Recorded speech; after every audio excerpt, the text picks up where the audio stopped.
Hello everybody, so I am Shantae Blanks. I'm Alex's sister, and we were meant to do these videos as he progressed from the time that he got sick up until even this point. But of course a lot can go into trying to take care of somebody, a whole human being, to get them back on their feet. We wanted to address a few points that we've never addressed before when it comes to my brother and his recovery and the whole Ready to Love situation. So now we're going to take this time to do it. Of course, he's given me permission to make this video for his fans to kind of give y'all a little bit of understanding as we go.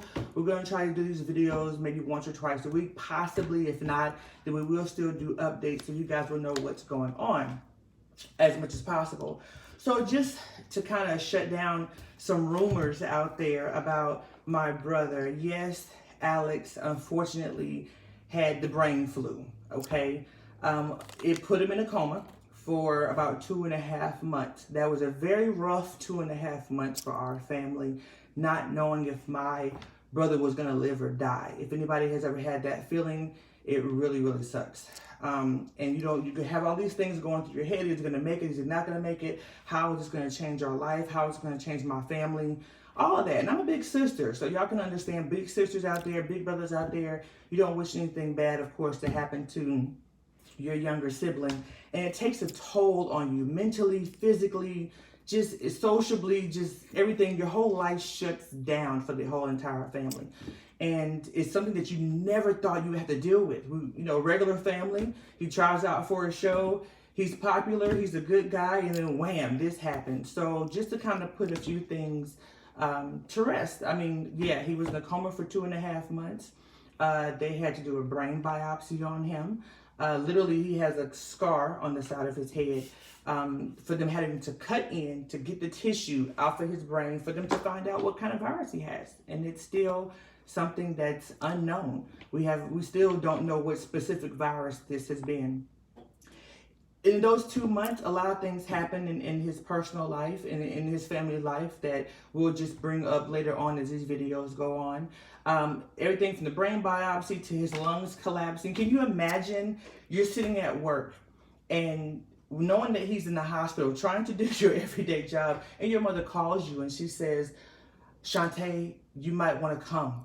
I don't know if your brother's going to make it. Can you imagine the feeling, what went through my soul, my body? And I'm on the phone like, what do you mean you don't know if he's going to make it? And I'm rushing down the highway. I had to leave work. Like, my whole life was disturbed because of this. And leaving work, and I'm crying in tears and I'm screaming. And I'm like, God, please help my brother. Please save him. Please don't let him die. This is, y'all couldn't even, so many people can't even imagine what that feeling is like when the doctors say we don't know if we can save him. That's just, and I'm trying not to cry even as I do this video, because it's still a very touching subject for me, especially because I go hard for my family, so it's really, really hard. But even in that moment, everybody, family and friends, rushed to the hospital in the middle of the night.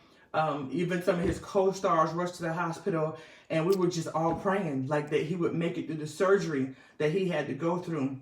And the thing about all this, lungs collapsing, several spinal tabs cut on the side of his brain, a trach in his throat because he couldn't speak for months. His body was just, I'm talking about everything from his heart, his lungs filling up with fluid, you name it. Everything collapsed and was disturbed, and they're like, we don't know if he's gonna make it, and you're trying to rush to go to your brother's bedside. And you know what, y'all? He doesn't remember any of this. He was asleep the whole time. All this was going on. We have to show him videos. We took videos because we weren't even realizing that this was true, that this was going on. I'm thinking to myself, what is going on with my brother? It was just a lot that we just had to deal with. And we have videos and we have receipts of all kinds of things that was going on. And it's a lot that you have to process. So trying to process all that, just imagine, and trying to process from going from, middle class family all of a sudden to quick stardom. And it's like, everybody's praying, people are reaching out. You take the good with the bad. Everything from just, I don't even know, just whatever you can think of that goes through your head that you're trying to say, you know what? Let's make it. We got to stay positive around him. Several people came to come visit him. We had to limit his visitation to the hospital because of the virus. They wanted us to suit up initially when we went in there because they didn't know if we was going to get whatever he had. I mean, seeing my brother projectile vomit and have seizure-like motions, when I tell you that moment for me was bananas, I just knew at that moment that he was dying. There was nothing we could do, and I would have to... It just got worse. It just got worse and worse and worse even after that moment when he was losing his mind. He was talking at the side of his head. And we're looking at myself, this is not him. This is not how he's acting. Y'all, listen. At the hospital, after we finally admitted him to the hospital, I was leaving the hospital and we're thinking, okay, maybe he'll be better. You know, this is before everything got worse. Maybe he'll be okay. All of a sudden, he leaps up out of the bed. And he's like, watch out, the clock is falling, move, move, move. And we're all sitting here like, what? I had to literally run up to the wall and hold the clock so he could see that the clock wasn't falling. In his mind, because the virus was attacking his brain and attacking his brainstem, it was making him hallucinate. He was seeing things that wasn't there. Can y'all imagine how scary that is? He was losing his mind. He's never done any of this before. His brain was flipping out. And the virus was just eating him from the inside out. It was shutting down his motor skills, his speech skills. 1 minute he was talking fine. The next minute he's talking jibber jabber. And you're looking at him and he's trying to talk to you. And it's like, and it's like, what? It's something out of a movie. Like, people have no idea what my family has gone through this entire situation. And we thank everybody for everything from people coming by to the network sending flowers, people calling, checking on us. So it was very tough for us to have to deal with all of this. We had to regulate his life for him while he's sleeping. We had to regulate everything, the good and the bad. We had to regulate all of it, and we had to make sound decisions for him because he could not make those decisions himself.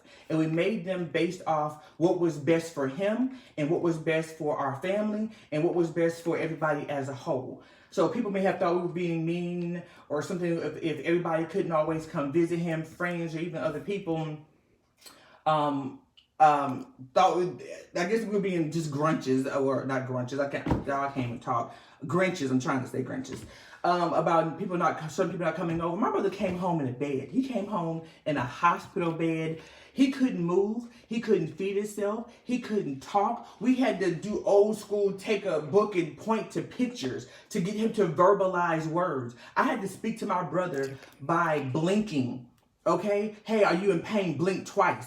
And you know, that's the first time after he finally woke up and he was disoriented. And I'm looking at him and I'm like, I'm trying to figure out how do I communicate with somebody who can't talk? How he doesn't know what's going on. He's terrified. He's scared. And I'm looking at him and I said, hey, if you can hear me, blink one time. And he blinked. That was all he could move was his eyelids. He just blinked for me. And I'm like, oh, okay. You know, he can understand me. Okay, good. And I said, okay, if you're in pain, blink twice. And he blinked twice. And I'm like, oh my God. I'm getting the nurses and my mom. And I'm like, yo, he can blink. Talk to him. Just make him blink once or twice. No, don't give him too many commands. Make him talk. And the nurse walked up to him. And she said, Alex, I'm nurse. And I forget her name at this moment. She said, you know, you're at the hospital. You know, you had an injury. But we're going to take care of you. And she asked him, she said, are you scared? And my brother looked and he blinked hard twice. And that broke down everybody in that room. He was terrified. All he knows is the last thing he did was talk to me on the phone and say, hey, sis, I'm not feeling so good. And that's like all he can remember. That's all he can remember. That's all you got. That's it.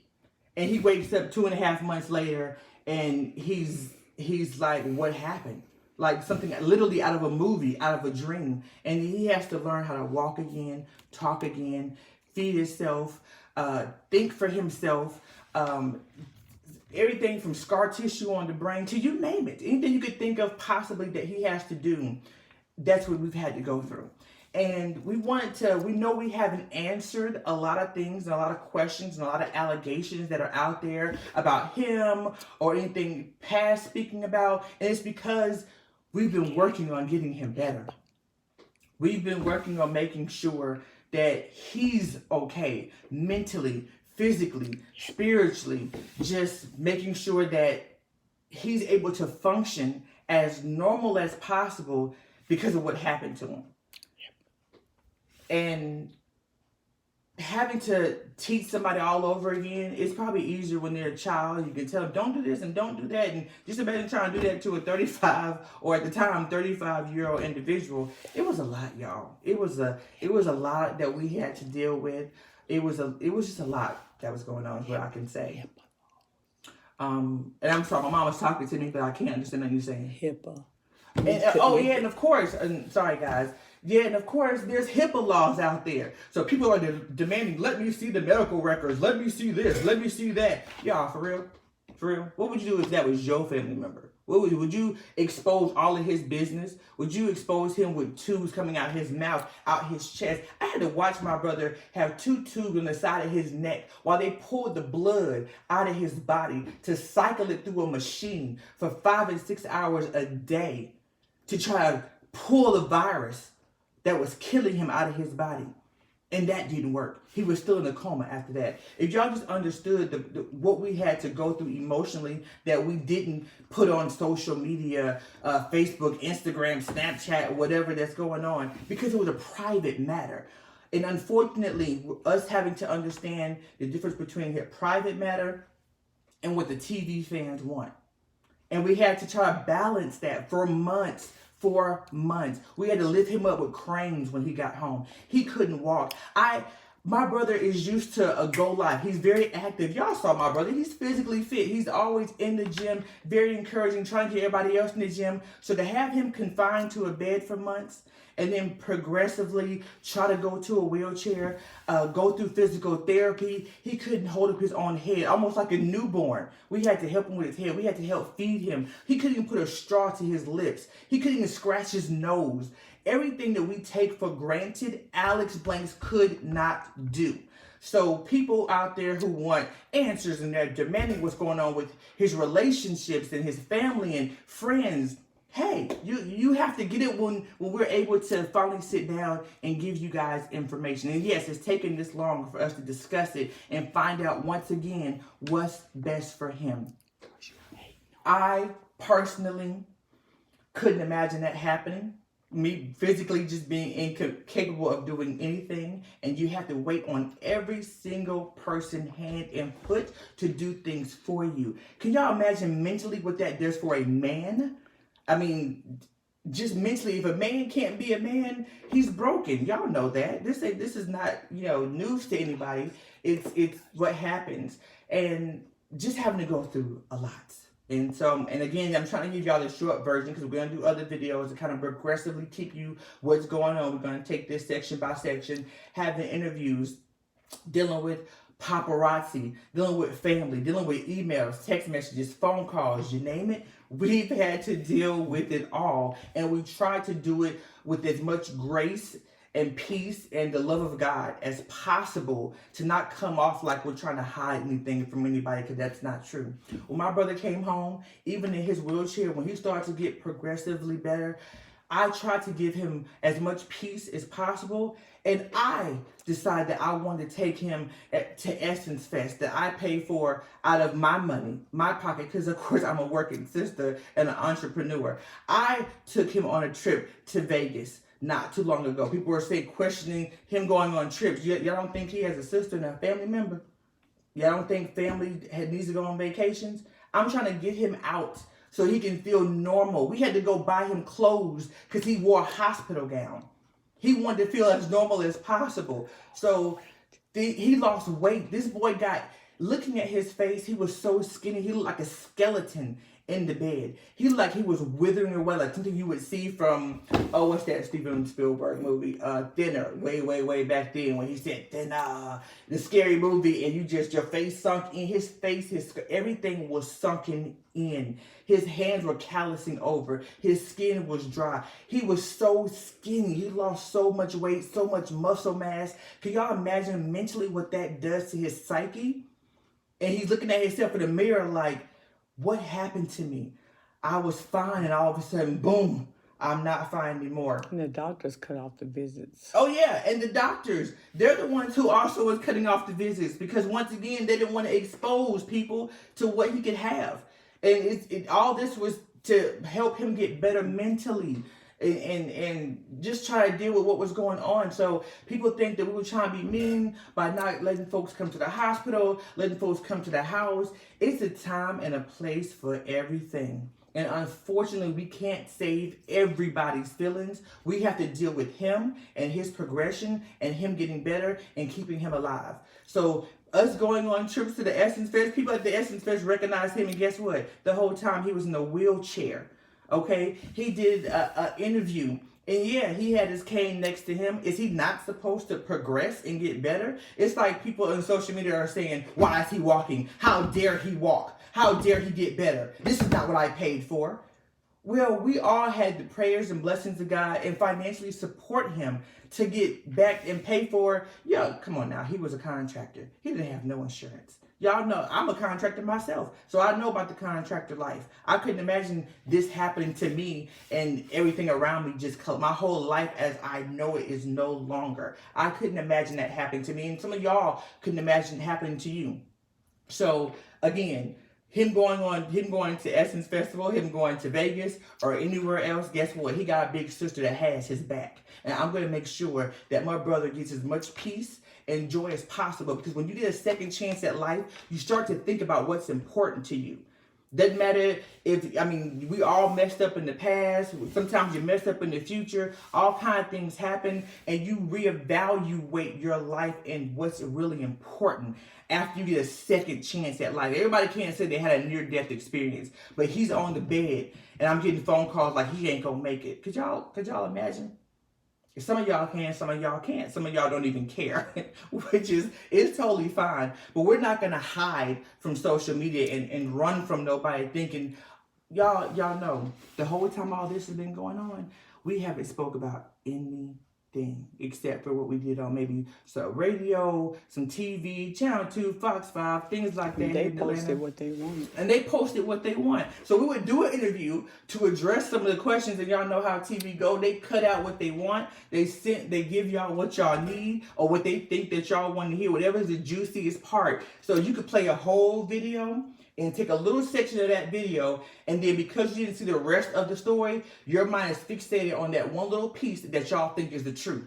Not, hey, he was walking outside standing straight up.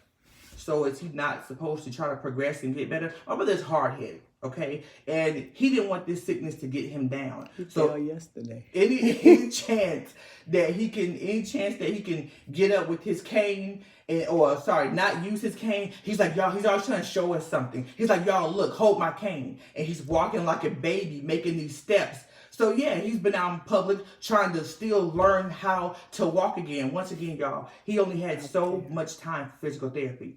The boy had no insurance. So he's trying to do the best that he know how. And as the man, you want to be strong. Doesn't matter who it's to your family, you want to be strong. To your fans, you want to be strong. To your loved ones, you want to be strong. He don't want to walk around with a cane for the rest of his life. So yes, he's progressing. However, there's still damage that's there. And it's going to take some time for him to get to where he needs to be. And who knows, will he fully recover? We have no idea.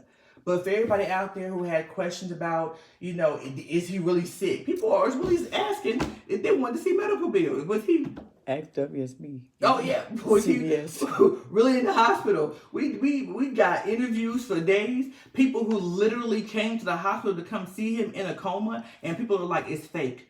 It's fake. It's really y'all for real. So y'all think we're faking this whole thing that's going on with him? How can y'all fake this? So again, these are just a few points that I wanted to address with y'all. Of course, my brother gave me permission and he's still trying to get the correct headspace. So y'all can only imagine what we've been going through as a family for this past year, and we're still going through a lot more stuff that we have to deal with. And whatever it takes for me to help me make my brother happy and make him live a normal life, He did not want to do himself. I'm gonna do it. If I gotta take him on another trip for him to go somewhere else, paying out of my pocket, my own money, personal money that I have worked for, I'm gonna do just that. Because that's the kind of person that I am. But anybody who knows me know I love my family, and a sister love hard. I don't play about my brother, my mother, my cousin, my sister, my brother, my uncle. Anybody who I love, I don't play about. So he didn't even want to do this video himself. He wanted me to do. He asked me to do this video just because he knows that I remember things that he doesn't remember. So it just made sense for me, who was there on the front line, me and my mother, her being on her knees praying most of the time, and me coming after work trying to deal with me still working and still deal with a full-time job of taking care of my brother. So this is why we lost. Oh yeah, so yeah, me trying to do the full-time job that I lost, trying to take care of my brother, and I was so stressed out. So can y'all imagine that too? So anyway, thank you again for your prayers. They gonna critique for your love, you know, financially, spiritually, physically. I know y'all probably gonna tear apart this video because this is what social media does. Y'all go critique it to the end. Oh, his sister, his mama, blah, blah, blah, whatever y'all can think of. But just know, we have a book that we're gonna be writing soon that's gonna be coming out, talking about his life and what happened with this illness, because everybody should know what's going on. And if we can help somebody else, we can. I mean, y'all can talk about us all day long. By the grace of God, we're pretty strong and we're hanging in there. So again, I'm gonna give y'all some more videos that we're gonna kind of address different points here and there. You know, we got things to do. I got a business to run because I'm a business owner. So, you know, I got things I gotta do to make sure my family is good and make sure the longevity of my brother is good and his mental health. So we love y'all. Peace, love, and happiness. And we're gonna do another video soon to address some more points. All right, peace.